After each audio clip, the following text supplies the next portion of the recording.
اولاد کے لیے دعائیں پڑھیں گے۔ ارشاد باری تعالیٰ ہے سورۃ الفرقان کی آیت نمبر 74 سے 76 تک، اللہ سبحانہ تعالیٰ کا ارشاد ہے والذین یقولون ربنا ھب لنا من ازواجنا وذریاتنا قرۃ اعین واجعلنا للمتقین اماما اولئک یجزون الغرفۃ بما صبروا ویلقون فیہا تحیۃ وسلاما خالدین فیہا حسنت مستقرا ومقاما۔ اور وہ لوگ جو کہتے ہیں اے ہمارے رب ہمیں اپنے ازواج اور اولاد کی طرف سے آنکھوں کی ٹھنڈک عطا فرما اور ہمیں متقی لوگوں کا امام بنا، یہی لوگ ہیں جو اپنے صبر کے بدلے جنت میں بالا خانے دیے جائیں گے اور وہ اس میں دعائے خیر اور سلام سے استقبال کیے جائیں گے، اس میں وہ ہمیشہ رہنے والے ہوں گے۔ کتنا اچھا ٹھکانہ اور کتنی اچھی قیام گاہ۔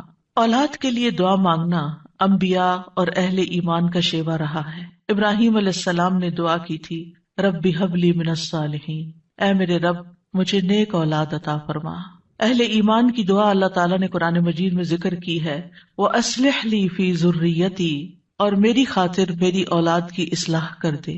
زکریا علیہ السلام نے دعا کی تھی فَهَبْ لِي مِن لَّدُنْكَ وَلِيًّا يَرِثُنِي وَيَرِثُ مِنْ آلِ يَعْقُوبَ وَاجْعَلْهُ رَبِّ رَضِيًّا، مجھے اپنے پاس سے ایک وارث عطا فرما جو میرا وارث بنے اور آل یعقوب کا وارث ہو، اور اے میرے رب اسے پسند کیا ہوا بنا، وہ ایسا ہو جس سے تو راضی ہو جائے، وہ پسندیدہ ہو۔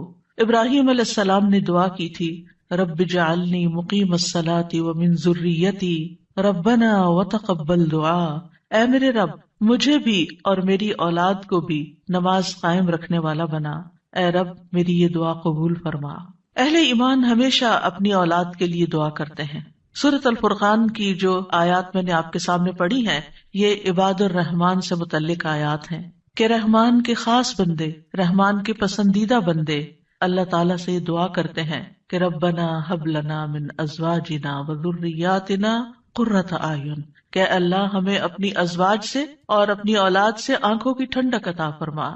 یاد رکھیے یہ دعا ہر صاحب ایمان کا شیوا ہے، ہر مومن کو یہ دعا کرتے رہنا چاہیے، چاہے ہماری اولاد نیک ہی کیوں نہ ہو، چاہے وہ فرما بردار ہی کیوں نہ ہو، چاہے وہ قرآن کی حافظ ہی کیوں نہ ہو، چاہے وہ دین کی عالم ہی کیوں نہ ہو، پھر بھی یہ دعا مانگتے رہنا چاہیے، اس لیے کہ دل رحمان کی 2 انگلیوں کے درمیان ہوتا ہے، وہ جیسے چاہے انہیں پھیر سکتا ہے۔ ہمیں نہیں معلوم کہ آج اگر ہماری اولاد دین پر ہے تو کل اس کا مستقبل کیا ہوگا، اس لیے کبھی بھی اس بارے میں بے فکر نہیں ہونا چاہیے۔ نیک سے نیک ترین اولاد بھی ہو، تہجد گزار بھی ہو، صائم اور قائم ہو، لیکن پھر بھی دعا کرتے رہیں۔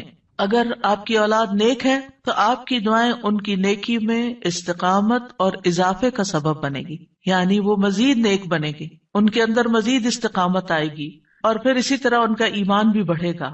اور اگر وہ نیک نہیں ہے اور اگر وہ آپ کی آنکھوں کی ٹھنڈک نہیں ہے تو اس دعا سے انشاءاللہ وہ آپ کی آنکھوں کی ٹھنڈک بنیں گے۔ تو ہم سب کو بھی یہ دعا کرتے رہنا ہے کہ اے اللہ ہماری اولاد کو نیک بنا اور ان کو متقین کا امام بنا، یعنی تقوی والوں کی صحبت میں ہوں اور تقوی والوں میں بھی سب سے آگے ہوں، تقوی والوں کو بھی مزید لیڈ کرنے والے ہوں، ان کی رہنمائی کرنے والے ہوں، اور پھر یہ کہ وہ ہماری آنکھوں کی ٹھنڈک بھی ہوں، یعنی جہاں وہ رب کے پسندیدہ ہوں وہاں وہ ہمارے لیے بھی باعث سکون ہو۔ اس کے ساتھ ساتھ انسان کے لیے لازم ہے کہ وہ اپنی اولاد کی نیک تربیت بھی کرتا رہے، کیونکہ تربیت کی کوشش کرنا جو ہے ایک صبر آزما کام ہے۔ اسی لیے اس آیت کے بعد جو آیت آتی ہے اس میں صبر کرنے والوں کی جزا جنت میں غرفہ بتائی گئی ہے۔ عربوں کے ہاں گھر کے اندر جتنے بھی کمرے ہوتے ہیں ان میں سے سب سے بہترین کمرہ غرفہ کہلاتا ہے، یعنی سب سے اعلیٰ ترین درجہ۔ تو جنت میں بھی جب غرفہ کی بات ہے تو اس سے مطلب کوئی ہائی رائز بلڈنگ نہیں ہے، کیونکہ وہ ایک جگہ پر آتا نا کہ غرفات پر غرفات مبنیہ ہوں گے، تو اس سے مراد یہ ہے کہ جنت کے اعلیٰ ترین مقامات اللہ تعالیٰ ان کو عطا کرے گا جو صبر کے ساتھ تربیت بھی کرتے رہیں گے اور صرف اپنی تربیت اور اپنی کوشش کو کافی نہیں سمجھیں گے بلکہ اللہ تعالیٰ سے دعا بھی کریں گے۔ اور بہت دفعہ ایسا بھی ہوتا ہے کہ ہم تربیت میں پوری کوشش کر لیتے ہیں لیکن اس کا اثر اولاد میں نظر نہیں آتا، اولاد آپ کی ایکسپیکٹیشن پہ پوری نہیں اترتی، آپ جیسے ان کو دیکھنا چاہتے ہیں ویسے وہ نظر نہیں آتے۔ کیا ہم نوح علیہ السلام کی تربیت پہ کوئی شک کریں گے؟ ان کے 4 بیٹے تھے جن میں سے 3 بہترین بیٹے ثابت ہوئے، لیکن ایک بیٹا اپنے ہی راستے پر چل نکلا. تو اس میں انسان کی کوشش اگر ہو اور انسان کے بس میں ہو اولاد کی اصلاح، تو وہ سبھی کو سیدھا کر کے رکھ دے. لیکن یاد رکھیے، کوشش ہماری، دعا ہماری، اور اس میں اثر ڈالنے والا اور اس کو ہماری آنکھوں کی ٹھنڈک بنانے والا صرف اور صرف ہمارا رب ہے. اس لیے مومن صرف اپنی کوششوں پہ بھروسہ نہیں کرتا، بلکہ وہ اپنے رب کو پکارتا رہتا ہے. اور پھر عام طور پر یہ ہوتا ہے کہ ہم اس دعا کو اپنی دعاؤں کا حصہ نہیں بناتے. ہاں، جب اولاد کی طرف سے کوئی تکلیف پہنچتی ہے، جب وہ ہماری کوئی بات نہیں مانتے یا ہمیں ناراض کرتے ہیں، تو پھر ہمیں خیال آتا ہے کہ ہمیں دعا کرنی چاہیے کہ ان کی اصلاح ہو جائے اور یہ سیدھے ہو جائیں اور ہماری آنکھوں کی ٹھنڈک بن جائے. یاد رکھیے، یہ صرف اولاد کے بگاڑ کے وقت کی دعا نہیں ہے، بلکہ ہمیشہ یہ دعا کرتے رہنا چاہیے. اپنی روز مرہ زندگی کی خاص دعاؤں میں اس دعا کو شامل کر لیں. اپنی نمازوں میں، سجدوں میں، قبولیت کے اوقات میں اپنی اولاد کے لیے دعا کرے، کیونکہ اولاد انسان کی محبوب ترین چیزوں میں سے ہے. جن کو اللہ نے اولاد کی نعمت سے نوازا ہے، وہ اچھی طرح سمجھ سکتے ہیں کہ ہماری زندگی میں اولاد کا کیا مقام ہے. یعنی جب تک انسان والدین نہیں بنتا، ماں باپ نہیں بنتا، وہ اس بات کو سمجھ ہی نہیں سکتا کہ اولاد کیا چیز ہوتی ہے. کیونکہ انسان زندگی میں مختلف چیزوں سے محبت کرتا ہے، مختلف چیزوں کے ساتھ انسان کا لگاؤ ہوتا ہے، مختلف کام یا مختلف چیزیں اس کو پسند آتی ہیں. لیکن جب ایک عورت ماں بنتی ہے، ایک مرد جو ہے وہ باپ بنتا ہے، تو اس کے بعد اس کی زندگی میں جو تبدیلی آتی ہے، اس کے بعد اس کی زندگی کے اندر جو خوبصورتی آتی ہے، اس کے بعد اس کی زندگی کا جو محور اور مرکز بن جاتا ہے، اور اس کی تمام توجہ کا مرکز جو چیز بن جاتی ہے، اور دن رات کی یہ ڈیوٹی 24/7 کی ہوتی ہے. یعنی باقی چیزوں سے تو آپ کسی وقت الگ بھی ہو سکتے ہیں، مگر یہ وہ رشتہ ہوتا ہے کہ جس سے آپ پھر مرتے دم تک الگ نہیں ہو سکتے، کیونکہ وہ آپ کے جسم کا ایک حصہ ہوتا ہے. اور اللہ تعالیٰ آپ کے دل میں ہر چیز سے زیادہ ان کے لیے محبت ڈال دیتا ہے، اور ان کی خوشی آپ کو خوش کرتی ہے اور ان کا دکھ آپ کو دکھی کرتا ہے. اس لیے انسان کو ہمیشہ اپنی دعاؤں میں یہ خاص دعا کرتے رہنا چاہیے، اور قبولیت کے اوقات میں بھی، کیونکہ اولاد سے ملنے والی آنکھوں کی ٹھنڈک اسی وقت ہوتی ہے جب اولاد سیدھے رستے پر ہوتی ہے، جب اولاد نیک ہوتی ہے، اچھے کام کر رہی ہوتی ہے، تو پھر ہی ماں باپ کی آنکھوں کی ٹھنڈک ہوتی ہے. اور اس دعا کے دوسرے حصے میں اپنے لیے دعا ہے کہ اللہ ہمیں متقین کا امام بنا. یعنی اولاد جو ہے، ہم اس کے ایک طرح سے امام ہوتے ہیں. جیسے حدیث میں آتا ہے نا، کلکم راعٍ وکلکم مسئول عن رعیتہ، تو ہر ایک ہم میں سے راعی ہے، ہر ایک لیڈر، ہر ایک ذمہ دار ہے. تو اللہ تعالیٰ ہمیں ماں باپ کی حیثیت میں ایسا رول ماڈل بنا کہ ہم متقی ہوں اور ہماری اولاد بھی متقی ہو. یعنی ہماری اولاد میں بھی نیکی ہو، اور پھر ہم نیکی کے ساتھ آگے ان کی رہنمائی کرنے والے ہوں. اور ویسے جنرل سینس میں دیکھیں تو اس میں انسان کو ایک ہائیسٹ مقام حاصل کرنے کی دعا یہاں سکھائی گئی ہے، اور وہ کیا کہ انسان ایسا انسان ہو کہ جسے دیکھ کر لوگ متقی بن جائیں. یعنی دوسرے لفظوں میں یہ کہ نیکیوں میں سبقت کرنے والے ہوں، نیکیوں میں آگے بڑھنے والے ہوں، تاکہ دوسرے لوگ بھی ہمیں دیکھ کر نیک بن جائیں. مثلاً اگر ایک مرد اول وقت میں مسجد میں جا کر نماز پڑھتا ہے تو اس کے بچوں پر اس کا کیا امپریشن ہوگا. یعنی اگر باپ ذمہ دار ہے تو بچے بھی دیکھ کر کہیں گے کہ ہاں ہمیں بھی یہی کام کرنا ہے، کیونکہ بچے ابتدائی زندگی میں خاص طور پر باپ کو، ماں کو بہت فالو کر رہے ہوتے ہیں. پھر اسی طرح اگر آپ کا پڑوسی آپ کو دیکھتا ہے، آپ کے کولیگز آپ کو دیکھتے ہیں کہ آپ کی توجہ سب سے زیادہ کس چیز کی طرف ہے، تو وہ بھی آپ کی دیکھا دیکھی نیکی کے کام میں آگے بڑھتے ہیں. آپ صدقہ کرتے ہیں، اور کوئی آپ کو دیکھ رہا ہے، آپ کا مقصد نہیں دکھانا، لیکن کسی کو نظر آ جاتا ہے تو آپ کو دیکھ کر وہ بھی شروع کر دیتا ہے، تو آپ اس کے کیا بن گئے؟ امام. یعنی آپ لیڈ کر رہے ہیں، آپ آگے ہیں اور وہ آپ کو فالو کر رہے ہیں. تو ہمیں یہ دعا کرنی چاہیے اپنے لیے کہ اللہ ہمیں نیکی کے کاموں کا امام بنا، متقین کا امام بنا. تو یہاں ہم دیکھتے ہیں کہ یہ عباد الرحمن کی صفات میں سے ایک صفت ہے، اور وہ کہتے ہیں والذین یقولون ربنا ہب لنا. ہب کا لفظ جو ہے یہ ہبہ سے ہے، اور ہبہ کہتے ہیں بلا معاوضہ کوئی چیز دینا. یا رب ہم نے کچھ کیا نہیں، لیکن تو اپنے پاس سے ہمیں عطا فرما، اپنی خاص رحمت سے ہمیں یہ عطا فرما. من ازواجنا، ازواج کا لفظ جو ہے یہ زوج سے ہے. جن اور حیوانات، ان سب میں نر اور مادہ پایا جاتا ہے جو ہر ایک دوسرے کا زوج کہلاتا ہے. یعنی عورت کے لیے بھی یہ لفظ استعمال ہوتا ہے اور مرد کے لیے بھی استعمال ہوتا ہے. اگر مرد یہ دعا کریں گے تو اپنی بیویوں کے لیے کریں گے کہ ہماری بیویاں ہمارے لیے آنکھوں کی ٹھنڈک ہوں، اور اگر عورتیں یہ دعا کریں گی تو ان کے ازواج ان کے خاوند ہوں گے کہ ان کو ہمارے لیے آنکھوں کی ٹھنڈک بنا۔ اور ذریات سے مراد، ذریت جو ہے صرف اولاد نہیں ہوتی، اولاد کی اولاد بھی ذریت کہلاتی ہے، کیونکہ آپ نے دیکھا ہوگا کہ جب آپ اپنی اولاد کے لیے دعا کرتے ہیں اور وہ کسی قابل ہوتی، بڑی ہوتی، پھر ان کے بچے پیدا ہوتے ہیں، تو بعض اوقات اپنے بچوں سے زیادہ بچوں کے بچے پیارے ہو جاتے ہیں، اور اگر وہ نیک بنتے ہیں تو ہمیں آنکھوں کی ٹھنڈک نصیب ہوتی ہے، اور اگر بچوں کے بچوں میں کوئی بگاڑ آ جائے تو آپ ایکولی دکھ اور تکلیف میں مبتلا ہو جاتے ہیں۔ تو اس لیے یہ بہت جامع دعا ہے کہ ہم صرف اپنے لیے نہیں، اپنے بچوں کے لیے نہیں، بلکہ اپنی نسلوں کے لیے دعا کر رہے ہوتے ہیں۔ تو ربنا ہب لنا من ازواجنا وذریاتنا، اور ذریات میں قرۃ اعین، آنکھوں کی ٹھنڈک۔ آپ کو معلوم ہے کہ آنکھیں ٹھنڈی بھی ہوتی ہیں اور گرم بھی ہوتی ہیں۔ آنکھوں سے جب آنسو بہتے ہیں، خوشی کے آنسو بہیں تو آنکھیں ٹھنڈی ہوتی ہیں، اور اگر غم کے آنسو ہوں تو آنکھیں گرم ہو جاتی ہیں۔ تو آنکھوں کی ٹھنڈک کا مطلب ہے خوشی، مسرت، اور پھر یہ کہ آنکھوں کی ٹھنڈک ہو تو انسان پرسکون رہتا ہے، نیند بھی سکون سے آتی ہے۔ کہ بچوں کی طرف سے اگر انسان کو بے فکری ہو کہ وہ اچھے کام کر رہے ہیں، اچھی جگہ پر ہیں، سیف ہینڈز میں ہیں، تو انسان کے بہت سے غم، دکھ، پریشانیاں ختم ہو جاتی ہیں، وہ بے فکر ہو جاتا ہے۔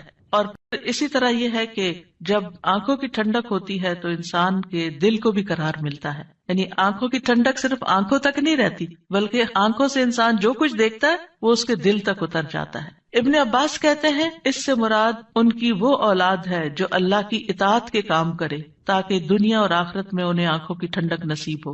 یعنی جو بچے نیک ہوتے ہیں وہ ماں باپ کے لیے ان کی زندگی میں بھی خوشی کا باعث ہوتے ہیں، اور جب ماں باپ فوت ہو جاتے ہیں تو وہ ان کے لیے صدقہ جاریہ بن جاتے ہیں۔ اور پھر جب قیامت کے دن اٹھیں گے اور اولاد اور والدین کو اللہ سبحانہ تعالیٰ جمع کر دے گا اپنی جنتوں میں، تو یہ وہاں بھی ان کو دیکھ دیکھ کر خوش ہوتے رہیں گے۔ آبویسلی جو بچے ماں باپ کے ساتھ نہیں جا سکیں گے، جو ماں باپ کا دین چھوڑ گئے یا ان کا راستہ چھوڑ گئے یا نماز روزہ چھوڑ گئے، تو پھر ظاہر ہے کہ وہ بچے چاہے دنیا میں کتنے بھی کامیاب کیوں نہ ہو، وہ آخرت میں ساتھ نہیں ہوں گے۔ تو اس لیے جب یہ دعا کرتے ہیں تو اس میں ان کی ہدایت اور صلاح کی دعا بھی آ جاتی ہے۔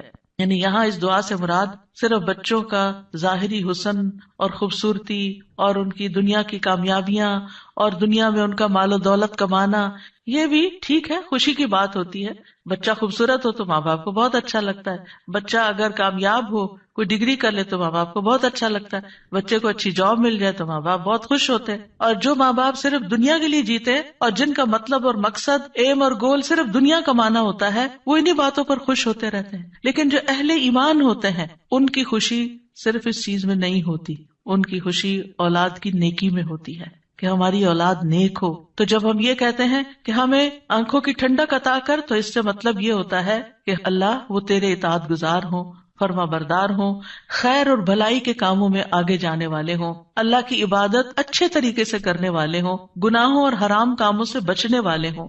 اور وجعلنا للمتقین اماما، کہ اللہ ہمارے ماتحت جتنے بھی لوگ ہیں وہ سب متقی ہوں۔ یعنی ایک طرف اولاد کے لیے دعا اور دوسری طرف ان لوگوں کے لیے جو ہمیں فالو کرتے ہیں یا جن کے اوپر ہم ذمہ دار بنائے گئے ہیں، کہ یا اللہ ان کے اندر بھی تقویٰ پیدا کر دے۔ یعنی ہماری اولاد تو نیک ہو، لیکن آپ کے ساتھ جو لوگ کام کر رہے ہیں، جن کے آپ ذمہ دار ہیں، مثلاً اگر آپ استاد ہیں اور آپ کے شاگرد ہیں، یا آپ ایک لیڈر ہیں، کمیونٹی لیڈر ہیں اور آپ کے بہت سے فالوورز ہیں، یا اسی طرح اور جو بھی کام آپ لیڈرشپ رول میں کرتے ہیں، تو یا اللہ جو لوگ آپ کی جو ٹیم ہے، یا اللہ اس کو بھی متقی بنا دے، اس کے اندر بھی اپنی محبت پیدا کر دے۔ کتنی خوبصورت دعا ہے۔ ظاہر ہے کہ انسان انہی لوگوں کے ساتھ ہوتا ہے، یا تو گھر میں ہوتا ہے یا باہر کام پر ہوتا ہے۔ جب گھر میں ہوتا ہے تو کیا ہوتا ہے، بیوی اور بچوں کو دیکھ کر انسان اپنی آنکھیں ٹھنڈی کرتا ہے، اس کو ایک پرسکون ماحول ملتا ہے۔ اور جب وہ گھر سے باہر ہوتا ہے، اپنی جاب پر ہوتا ہے، اپنی ٹیم کے ساتھ ہوتا ہے،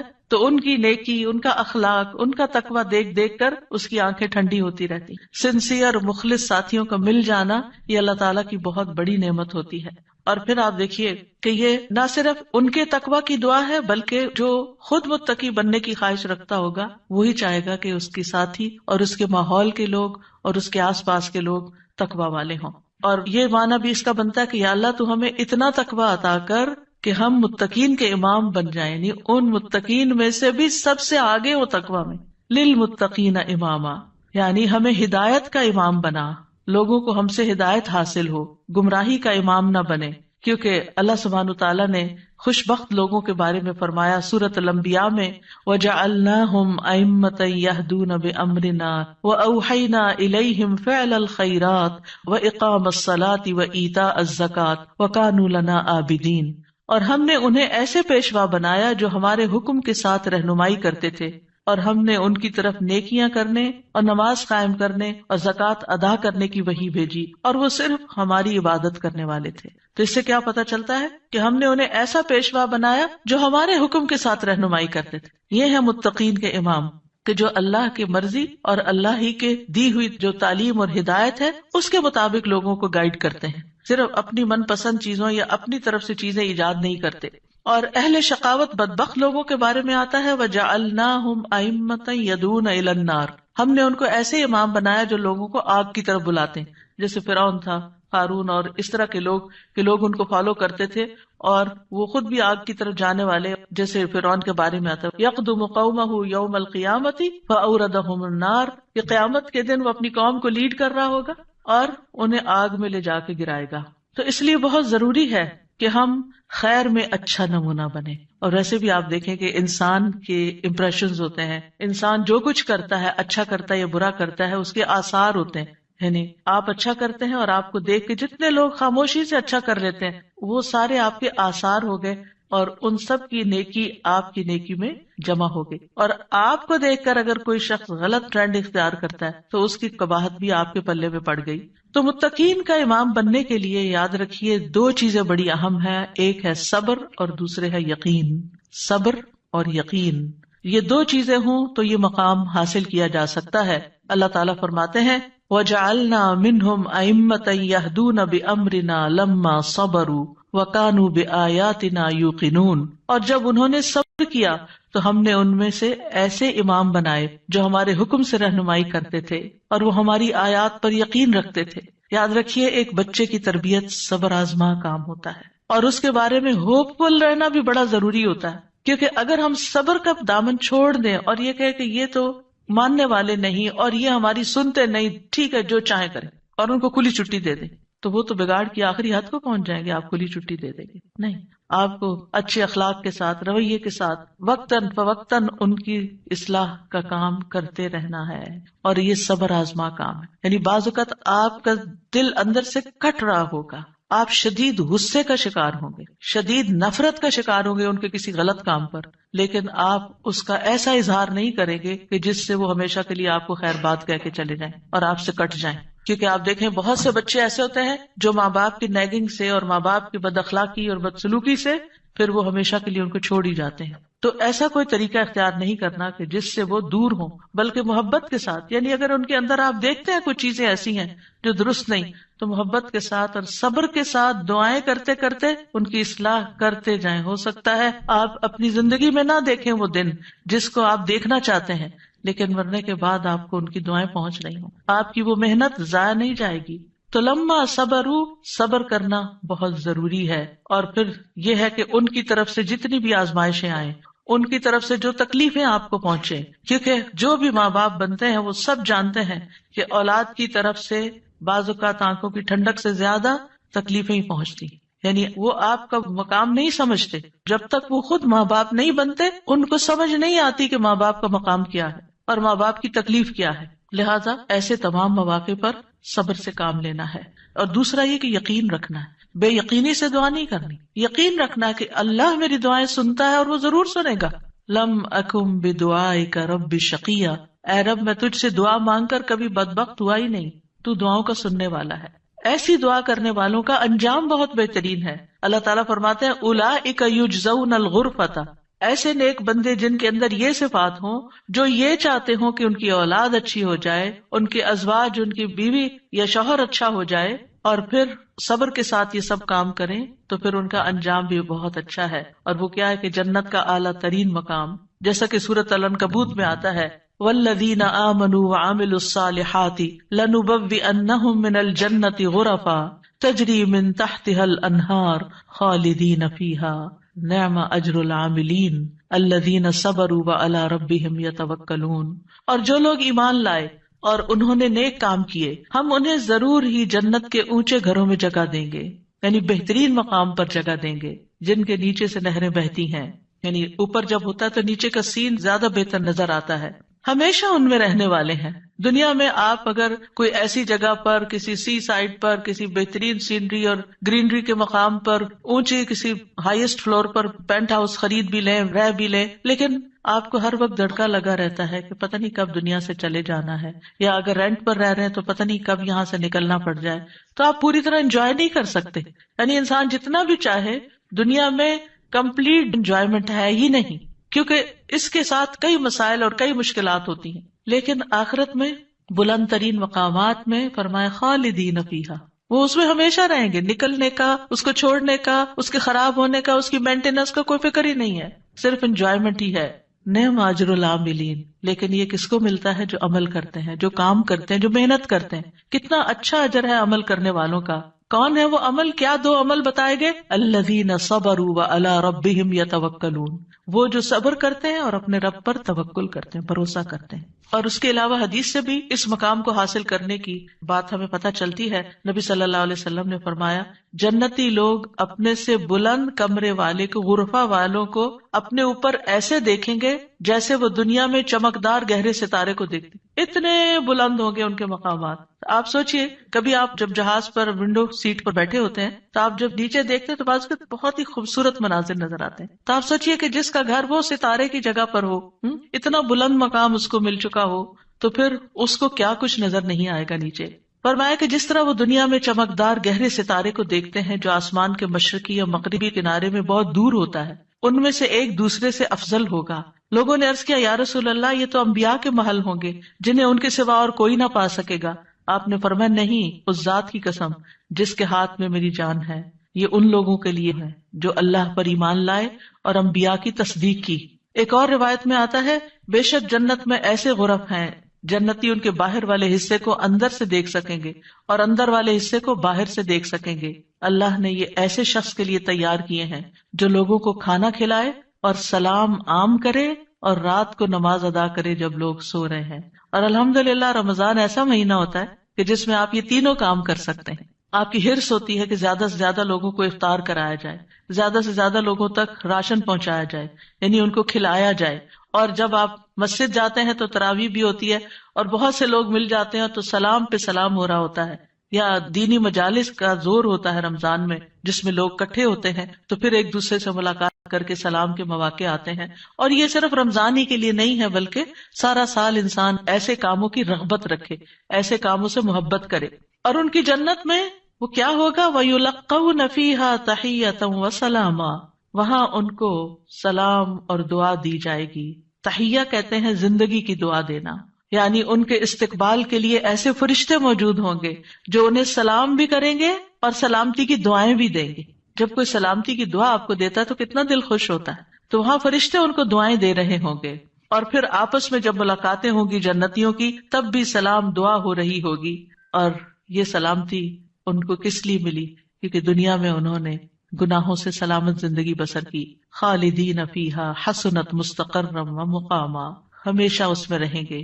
کتنا خوبصورت ٹھکانہ، کتنا اچھا مقام. یاد رکھیے یہ دعا گھروں کی اصلاح کی بنیاد رکھتی ہے. اس میں صرف اولاد ہی نہیں بلکہ ازواج بھی، یعنی شوہر اور بیوی.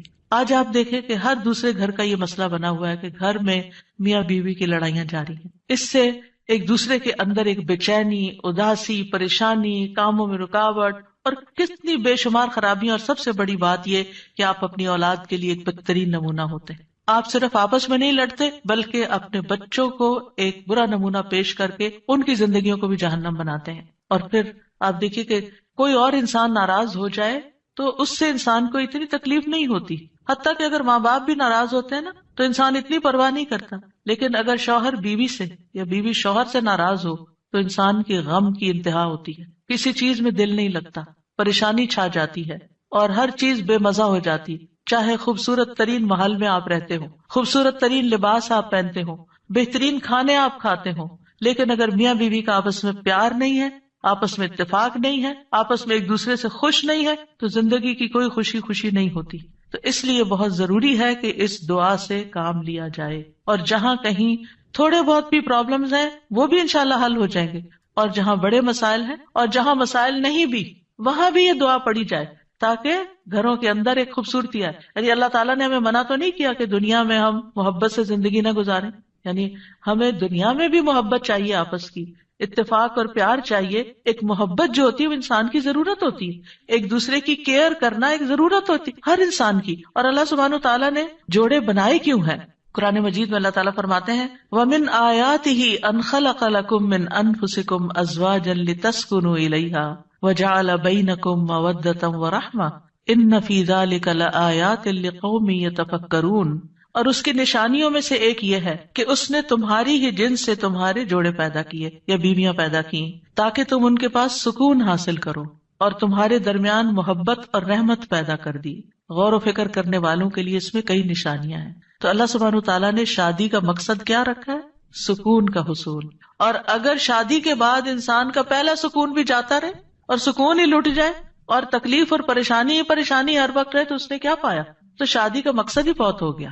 ٹھیک ہے، شادی کے اور بھی کئی مقاصد ہو سکتے ہیں، لیکن سب سے بنیادی اور اول مقصد اللہ تعالیٰ نے کیا رکھا ہے اس رشتے کے اندر؟ ایک دوسرے سے سکون، مودت اور رحمت. ایک دوسرے سے محبت بھی کریں اور ایک دوسرے پر رحم بھی کریں، ایک دوسرے کی کیئر کریں، ایک دوسرے کا خیال رکھیں، ایک دوسرے کی ضرورت کو پہچانیں. صرف خود غرضی نہ ہو کہ میری مرضی، میرا مقصد، میرا مطلب اور میں جو چاہوں صرف وہ ہو میرے پاس. نہیں، یہ بھی دیکھنا ہوگا کہ دوسرا کیا چاہتا ہے. اور جن کپلز کو یہ سمجھ آ جاتی ہے کہ دوسرے کی خواہش کیا ہے اور وہ دوسرے کی خواہش کو پورا کرنے کی کوشش کرتے ہیں تو لازماً دوسرا بھی پھر ان کی خواہش پوری کرتا ہے اور ایک خوشگوار زندگی وجود میں آتی ہے. اسی طرح اللہ تعالیٰ نے سورۃ النحل میں بھی فرمایا وَاللَّهُ جَعَلَ لَكُم مِّنْ أَنفُسِكُمْ أَزْوَاجًا وَجَعَلَ لَكُم مِّنْ أَزْوَاجِكُمْ بَنِينَ وَحَفَدَةً وَرَزَقَكُم مِّنَ الطَّيِّبَاتِ أَفَبِالْبَاطِلِ يُؤْمِنُونَ وَبِنِعْمَةِ اللَّهِ هُمْ يَكْفُرُونَ. اور اللہ نے تمہارے لیے تمہارے نفسوں سے بیویاں پیدا کی اور تمہارے لیے تمہاری بیویوں سے بیٹے اور پوتے پیدا کیے، یعنی اللہ نے ان سے تمہیں اولاد دی اور اس نے تمہیں پاکیزہ چیزوں سے رزق عطا کیا. کیا پھر بھی وہ باطل پر ایمان لاتے ہیں اور اللہ کی نعمت کا انکار کرتے ہیں، یعنی اللہ تعالیٰ کی نعمتوں کی ناشکری کرتے ہیں؟ تو یاد رکھیے کہ گھروں کی اصلاح کا انحصار ازواج کی اصلاح پر ہے، آپس کے اتفاق پر ہے، اور اولاد کی اصلاح سے پہلے ازواج کی اصلاح کی بات ہے. ابن علان کہتے ہیں کہ یہ دعا یعنی ازواج کے بارے میں شروع ہوتی ہے، کیونکہ اگر ازواج کی اصلاح ہو تو اولاد کی اصلاح ہوتی ہے. یعنی شوہر یا بیوی کی اصلاح ہو جائے، وہ ایک دوسرے کے لیے آنکھوں کی ٹھنڈک ہو تو اولاد خود بخود آنکھوں کی ٹھنڈک ہوتی چلی جائے گی. اور آنکھوں کی ٹھنڈک سے مراد یہ نہیں ہے صرف کہ ایک شوہر اپنی بیوی کو زیادہ خوبصورت دیکھے یا تندرست دیکھے، بلکہ اس حال میں دیکھے کہ وہ اللہ کی فرما بردار ہو. کیونکہ ایک حدیث میں آتا ہے کہ دنیا متاع ہے اور دنیا کی سب سے بہترین متاع نیک بیوی ہے.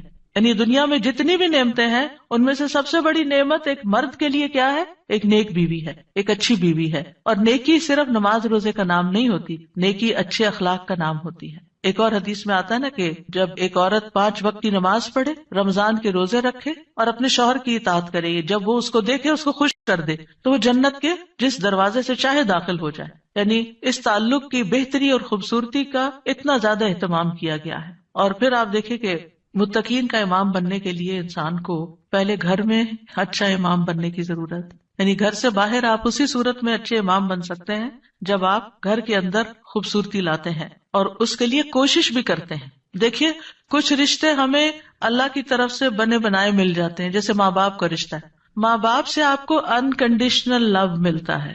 آپ اچھا کریں، آپ برا کریں، آپ ان کو خوش کریں، آپ ان کو ستائیں، آپ ان کے قریب ہوں، آپ ان سے دور ہوں، وہ آپ سے محبت کرتے ہی رہیں گے. آپ زندہ ہوں، آپ مر جائیں، ہر صورت میں محبت کرتے ہیں. آپ نے دیکھا ان ماؤں کو جن کا کوئی بچہ فوت ہو جائے تو وہ زندہ کو بھول گئے اسی کو یاد کرتی رہتی ہیں جو چلا گیا ہے. قریب ہو تب بھی محبت کرتے ہیں، دور ہو تب بھی محبت کرتے ہیں. ماں باپ کی محبت انکنڈیشنل، لیکن ازواج کی محبت کنڈیشنل ہوتی ہے. اگر آپ اچھے اخلاق کا مظاہرہ کریں گے، اچھے انسان بن کر رہیں گے تو آپ کی محبت بڑھتی جائے گی. لیکن اگر آپ اپنے اخلاق کو کھو دیں گے تو پھر اس محبت میں کمی آنی شروع ہو جائے گی. تو کچھ رشتے بنے بنائے ہوتے ہیں اور کچھ کو بنانا پڑتا ہے، ان کی مینٹیننس کرنی پڑتی ہے. یاد رکھیے شادی جو ہے یہ انبیاء کا طریقہ ہے، نیک لوگوں کا طریقہ ہے، ہمارے دین کا شعار ہے. نکاح جو ہے وہ نصف ایمان ہے، یعنی ہمارے دین میں کرسچینٹی کی طرح یہ نہیں ہے کہ آپ شادی نہیں کریں، آپ نن بن جائیں، آپ فقیر بن جائیں اور آپ زیادہ نیک ہیں. نہیں، آپ شادی کر کے زیادہ نیکی کما سکتے ہیں. یعنی اسلام جو ہے وہ فطری ضروریات کو مد نظر رکھتا ہے. اللہ تعالیٰ فرماتے ہیں یقیناً آپ سے پہلے بھی ہم نے کئی رسولوں کو بھیجا اور ہم نے ان کے لیے بیویاں اور اولاد بنائی. یعنی پیغمبر بھی بیویوں والے اور اولادوں والے تھے. نبی صلی اللہ علیہ وسلم نے فرمایا نکاح میری سنت ہے، بس جو میری سنت پر عمل نہیں کرتا وہ مجھ سے نہیں. تم لوگ شادی کیا کرو، یعنی شادی کرنا بھی ایک نیکی کا کام ہے، عبادت ہے، کیونکہ میں تمہاری تعداد کی بنا پر سابقہ امتوں سے کثرت تعداد میں مقابلہ کروں گا. ایک اور روایت سے پتہ چلتا ہے کہ شادی نہ کرنے والا نبی صلی اللہ علیہ وسلم کے طریقے سے منہ موڑنے والا ہے. آپ کو یاد ہوگا کہ وہ 3 صحابہ جو نبی صلی اللہ علیہ وسلم کی ایبسنس میں حضرت عائشہ کے پاس پوچھنے گئے تھے کہ آپ کے اعمال کیا ہیں، تو جب انہوں نے بتایا تو انہوں نے کہا وہ تو اللہ کے نبی ہیں، تو اس لیے ایک نے کہا میں کبھی گوشت نہیں کھاؤں گا، دوسرے نے کہا میں کبھی رات کو نہیں سوؤں گا، تیسرے نے کہا میں کبھی شادی نہیں کروں گا. تو نبی صلی اللہ علیہ وسلم کو جب یہ باتیں پتہ چلی تو آپ نے اللہ تعالیٰ کی حمد و ثنا کی اور فرمایا ان لوگوں کو کیا ہو گیا ہے جنہوں نے ایسی اور ایسی باتیں کہی ہیں. میں رات میں نوافل بھی پڑھتا ہوں، سوتا بھی ہوں، نفلی روزہ رکھتا ہوں اور چھوڑ بھی دیتا ہوں، نکاح بھی کرتا ہوں، بس جو شخص میرے طریقے سے منہ موڑے گا وہ مجھ سے نہیں، یعنی وہ میری امت میں سے نہیں ہے جو میرے اس طریقے کو پسند نہ کرے. اللہ سبحانہ وتعالیٰ نے خود نکاح کی رغبت دلائی ہے. وَأَنكِحُوا الْأَيَامَ مِنكُمْ وَالصَّالِحِينَ مِنْ عِبَادِكُمْ وَإِمَائِكُمْ، اور اپنے میں سے بے نکاح مردوں اور عورتوں کا نکاح کر دو، اور اپنے غلاموں اور اپنی لونڈیوں میں سے جو نیک ہیں ان کا بھی. نکاح میں دیر کیوں کرتے ہیں عام طور پر؟ کہ ابھی بچے کچھ کماتے نہیں ہیں. فرمایا اگر وہ محتاج ہوں گے اللہ ان کو اپنے فضل سے غنی کر دے گا، اور اللہ وسعت والا اور سب کچھ جاننے والا ہے. اور پھر شادی ویسے بھی آپ دیکھیں نگاہ کی حفاظت کا ذریعہ ہے، شرمگاہ کی حفاظت کا ذریعہ ہے، نصف دین مکمل کرنے کا ذریعہ ہے. حدیث میں آتا ہے جب کوئی شخص نکاح کر لیتا ہے تو اپنا آدھا دین مکمل کر لیتا ہے، لہذا چاہیے کہ باقی آدھے دین کے بارے میں اللہ سے ڈرتا رہے. پھر آپ دیکھیے کہ صرف دنیا میں نہیں آخرت میں جنت میں بھی پاکیزہ جوڑے ہوں گے. وَلَهُمْ فِيهَا أَزْوَاجٌ مُطَهَّرَةٌ، پاکیزہ بیویاں ہوں گی. اہل جنت سے کہا جائے گا ادخلوا الجنت انتم وازواجکم تحبرون، تم اور تمہاری بیویاں جنت میں داخل ہو جاؤ، تم خوش رکھے جاؤ گے. فرشتے اہل ایمان اور ان کی بیویوں اور بچوں کے لیے دعائیں کرتے ہیں. کیا کہتے ہیں؟ ربنا وادخلهم جنات عدن التي وعدتهم ومن صلح من آبائهم وازواجهم وذرياتهم انك انت العزیز الحکیم. اے ہمارے رب، اور انہیں ہمیشگی کے باغات میں داخل کر جن کا تو نے ان سے وعدہ کیا تھا، اور ان کے آباء و اجداد اور ان کی بیویوں اور ان کی اولادوں میں سے جو نیک ہوئے ان کو بھی جنت میں داخل کر. یعنی یہ فرشتے اہل ایمان کے لیے دعا کرتے ہیں. اور جنت میں کوئی بھی کمارا نہیں ہوگا، یعنی جن لوگوں کی دنیا میں شادی نہیں ہوئی ان کو بھی اللہ تعالیٰ جوڑے عطا کرے گا، اور جن کے شوہر پہلے فوت ہو گئے یا بیوی فوت ہو گئی، یا ایک نیک تھا اور ایک جنت میں نہیں گیا دوسرا جہنم میں چلا گیا، تو ان کو بھی اللہ تعالیٰ وہاں جوڑے عطا کرے گا. اور کوئی بھی ایسا نہیں ہوگا کہ جو تنہائی کا شکار ہو، آئسولیشن کا شکار ہو، کیونکہ انسان کی زندگی میں اگر کمپینین ہوتا ہے تو انسان کے لیے سکون کا باعث ہوتا ہے. اور خاص طور پر اگر نیک بیوی ہو. قرآن مجید میں آتا ہے فالصالحات قانتات، نیک عورتیں وہ ہیں جو شوہروں کی فرما بردار ہوں، ان کی بات ماننے والی ہوں، اور ان کی عدم موجودگی میں اللہ کی حفاظت میں ان کے حقوق کی حفاظت کرنے والی ہوں، یعنی اپنی جان اور مال کی حفاظت کریں جب شوہر نہ بھی موجود ہوں. پھر ہمیں یہ کہا گیا کہ پاک دامن عورت سے شادی کی جائے. اور عورت سے شادی کا معیار کیا رکھا گیا؟ نبی صلی اللہ علیہ وسلم نے فرمایا عورت سے 4 چیزوں کی وجہ سے نکاح کیا جاتا ہے، اس کے مال و دولت کی وجہ سے، یا اس کے حسب نسب کی وجہ سے، یا اس کی خوبصورتی کی وجہ سے، یا اس کی دینداری کی وجہ سے. تیرے ہاتھ خاک آلود ہوں، دیندار عورت سے شادی کر کے کامیابی حاصل کرو، کیونکہ اگر دین والی تمہارے گھر میں آئے گی تو اللہ سے ڈرنے والی ہوگی، اس کا اخلاق اچھا ہوگا، اس کے اندر بگاڑ نہیں ہوگا، تمہیں اس کو بار بار نماز کی پابندی کے لیے نہیں کہنا پڑے گا، اس کو نیکی کی طرف لانے کے لیے بہت ایفرٹ نہیں کرنی پڑے گی.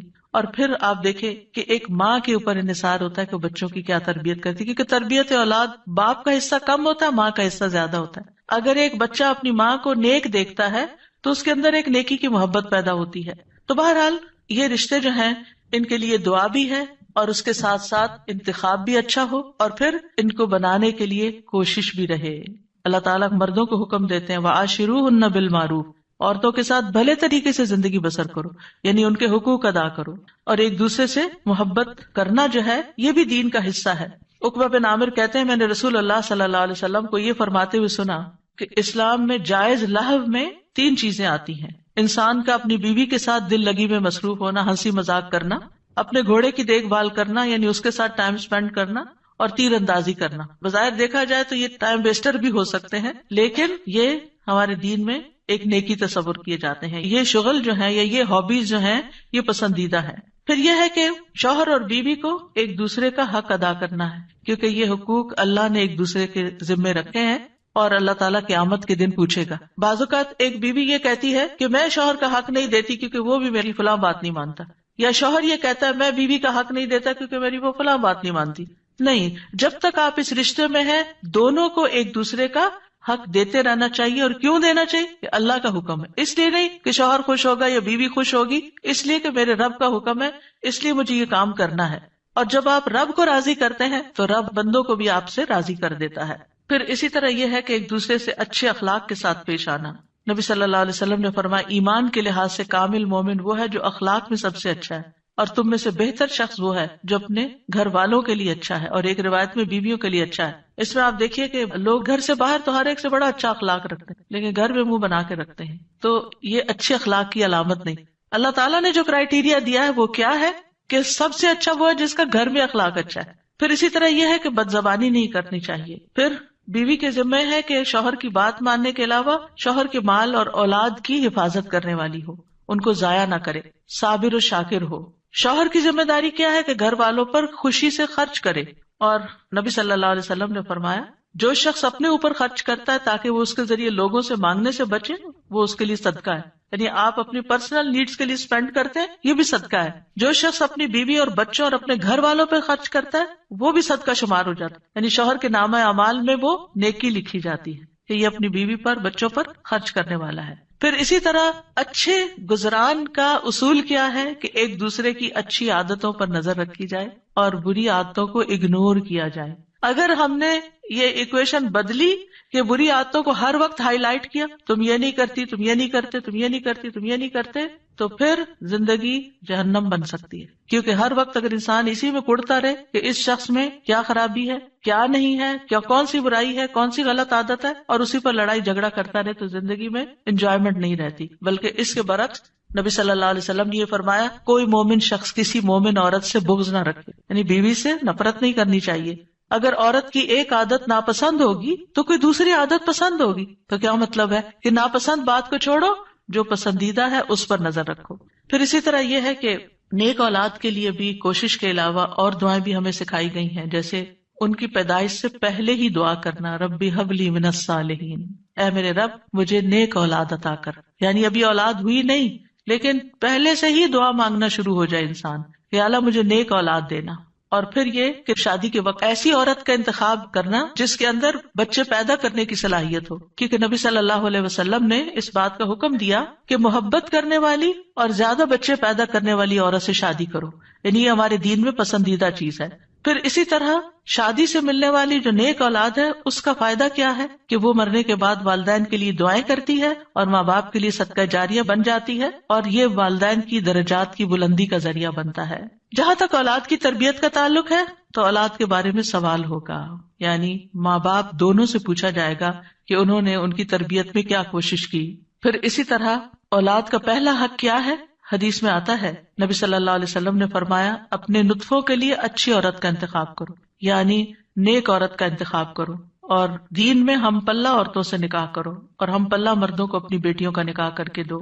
پھر اسی طرح اچھے باپ کا انتخاب، رسول اللہ صلی اللہ علیہ وسلم نے فرمایا جب ایسا شخص تمہارے پاس نکاح کا پیغام بھیجے جس کے دین اور اخلاق سے تم مطمئن ہو تو اس سے اپنی بیٹی کا نکاح کرو، یعنی اوباش آوارہ لڑکے ہوں تو پھر ان کے ساتھ شادی نہیں کرو، کیونکہ شادی کے بعد کیا ہوگا، آپ کی بیٹی کو مصیبت میں ڈال دے گا۔ فرمایا اگر ایسا نہیں کرو گے تو زمین میں فتنہ اور زبردست فساد برپا ہوگا، یعنی پھر فساد ہی فساد، بگاڑ ہی بگاڑ۔ پھر اسی طرح ولادت سے پہلے شیطان سے حفاظت کی دعا سکھائی گئی کہ جب شوہر بیوی ایک دوسرے سے ملیں تو دعا پڑھیں، جیسے حضرت مریم کی والدہ نے دعا پڑھی تھی وَإِنِّي أُعِيذُهَا بِكَ وَذُرِّيَّتَهَا مِنَ الشَّيْطَانِ الرَّجِيمِ۔ کتنی خوبصورت دعا ہے کہ اللہ میں اس بچی کو بھی اور اس کی آئندہ آنے والی ذریت کو بھی تیری پناہ میں دیتی ہوں شیطان سے بچا کر۔ پھر یہ کہ بچوں کو سب سے پہلے توحید سکھانی چاہیے، بچپن سے ہی بچوں کے اندر اللہ کا ڈر پیدا کرنا چاہیے، دین کی تعلیم سیکھنے میں رغبت دلانی چاہیے، اچھے اخلاق کی تعلیم دینی چاہیے،